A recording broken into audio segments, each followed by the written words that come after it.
Hello అండి. నేను ఒక వీడియో పోస్ట్ చేశాను కదా! మా సీనియర్ అన్న తనకి ఇద్దరు నాన్నలు. ఒకతను మిలిటరీ అతను, ఒకతను చిన్నాన్న అని చెప్పేసి. సో, చిన్నాన్నకి వాళ్ళ నాన్నకి ఇద్దరికీ కూడా మనీ మీద డిఫరెంట్ ఒపీనియన్స్ అనమాట.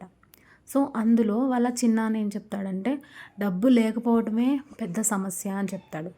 వాళ్ళ నాన్న ఏం చెప్తాడంటే, ఎక్కువ డబ్బులుండటం కూడా డబ్బు మీద ఎక్కువ మక్కువ ఉండడం, ఎక్కువ ప్రేమ చూపించడం కూడా ప్రాబ్లమే అని చెప్తారు.